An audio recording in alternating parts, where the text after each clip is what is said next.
দর্শক, এনটিভির অনলাইনে স্বাগতম। আমি এখন রয়েছি পটুয়াখালী শহরের ঝাউতলায়।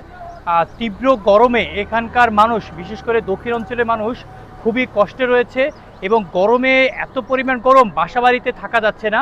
আজকে পটুয়াখালীতে প্রায় 35 ডিগ্রি সেলসিয়াস তাপমাত্রা রয়েছে।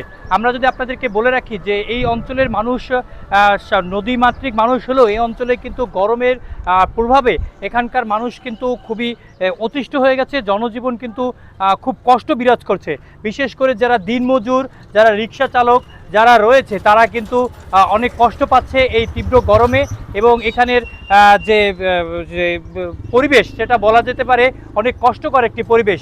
যারা যারা দিন মজুর, যারা প্রতিদিন যারা রাস্তায় কাজ করে থাকে তাদের জন্য আমরা আপনাদেরকে দেখানোর চেষ্টা করছি যে পটুয়াখালী শহরের যে একদম যে 4 লেন যে রয়েছে সেই 4 লেনের এখানের সার্বিক পরিস্থিতি। আমরা এখানের একজন রিক্সা চালকের সাথে আমরা কথা বলবো, যে জানার চেষ্টা করবো যে সার্বিক পরিস্থিতি কী রয়েছে। আপনার এই যে গরমে আপনাদের জনজীবন কেমন চলছে যদি একটু বলতেন। গরমে আপনার অতিরিক্ত গরম, তারপরে ট্রিপ কম, যার মানুষজন ঘর থেকে বের হয় কম, তাছাড়াও গাছগাছালি অনেকে কেটে ফেলে, সে কারণে আর কি গরমের কারণে জনজীবন বিপর্যস্ত হয়, কষ্টে আছেন। জি জি, আচ্ছা, আপনি কখন নামছেন? আমি নামছি সকালে 8টার দিক দিয়ে। 8টায়। 8টা থেকে কয়টা পর্যন্ত রিক্সা চালাবেন? রাত্রে 8টা অথবা 9টা। 9টা পর্যন্ত সারাদিন রিক্সা চালাবেন? জি জি। কি অবস্থা বলেন? দেশে গরম বেমালা, গরমের পানে টেহন যায় না, এত গরম। আর রাস্তাঘাটে কোনো থাউন যায় না, ওই দুপুরিয়ালে ছাওয়ায় যাইয়া বইয়ে থাকা লাগে।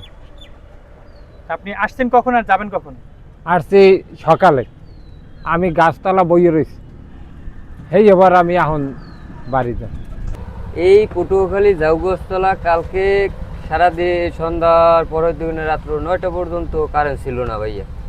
এই জন্য খুব মানুষ এখানে গরমে হাঁপাইছে, অনেক দৌড়াদৌড়ি করছে, ছোটাছুটি করছে।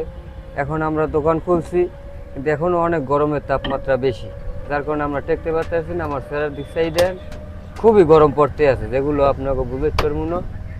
আপনাদেরকে আরও জানিয়ে রাখি যে পটুয়াখালী শহরের বিশেষ করে দক্ষিণ অঞ্চলে বরিশাল বিভাগে গতকাল কিন্তু যে বিদ্যুৎ বিভ্রাট হয়েছে, সেই বিদ্যুৎ বিভ্রাটের কারণে কিন্তু অনেক কষ্ট করতে হচ্ছে। হাসপাতাল থেকে বিভিন্ন যে স্বাস্থ্যকেন্দ্রগুলো, সেই স্বাস্থ্যকেন্দ্রগুলোতে কিন্তু অনেক রোগীরা তারা কিন্তু অনেক কষ্ট পেয়েছে এই বিদ্যুৎ না থাকার কারণে। প্রায় 4 থেকে 5 ঘন্টা গতকালকে এই বিদ্যুৎ ছিল না পটুয়াখালী শহরে। গরমে অনেক সমস্যা হইতেছে, মানুষজন রাস্তাঘাটে নাই এবং অনেক গরম, রাস্তায় কোনো লোকজন নাই, খুব ফাঁকা, গরম অনেক, গরমের চাপ অনেক, যার কারণে খুব কষ্ট হইতেছে। মানুষজনও নাই, কামাই বাণিজ্যের অনেক সংকট, এভাবে খুব কষ্টে আছে আমরা। যার কারণে মানুষজন না থাকলে আমাদের তো বাচ্চারা স্কুলে আসে না, স্যাররা মিলে সব কিছু মিলে মানুষজন না হইলে তো আমাদের খ্যাপ হয় না। আপনি আসছেন কখন আর যাবেন কখন? আমি আসছি সকাল 8টায়, যাবো হয়তো মাগরিবের আগে বা মাগরিবের পরে, এর ভিতরেই চলে যাবো। পটুয়াখালী শহর সহ যে আমাদের যে দক্ষিণ অঞ্চলের যে মানুষ যারা রয়েছে তারা কিন্তু যে সকল জায়গায় গাছ এবং যেখানে ছাউনি রয়েছে তারা কিন্তু সেই সকল জায়গায় নিয়ে এসে বিশ্রাম নিয়ে থাকেন। এবং পটুয়াখালীর যদি সার্বিক পরিস্থিতি বলতে যায় যে এখানে যে আজকে সারাদিন কিন্তু 35 ডিগ্রি সেলসিয়াস ছিল এবং গতকাল কিন্তু 34 ডিগ্রি সেলসিয়াস ছিল। এবং বৃষ্টির যদি আবহাওয়া যদি বলতে যাই মেঘলাচ্ছন্ন থাকলেও বৃষ্টির কিন্তু কোনো সম্ভাবনা আমরা এখন পর্যন্ত দেখতে পাচ্ছি না। এবং পটুয়াখালী শহরের যে সাধারণ মানুষরা রয়েছে তারা কিন্তু খুব কষ্ট করছে। এবং যারা ইটের ভাটা যারা কাজ করে থাকে, যারা নদীতে কাজ করে থাকে, যারা নদীর পাড়ে যারা কাজ করে থাকে এবং বিশেষ করে যারা টিনের ঘরে যারা থেকে থাকেন তারা আসলে কোনোভাবেই কিন্তু এই ঘর বাড়িতে থাকা যাচ্ছে না এই তীব্র গরমের কারণে। এই ছিল পটুয়াখালী থেকে আমার কাছ থেকে সর্বশেষ সংবাদ।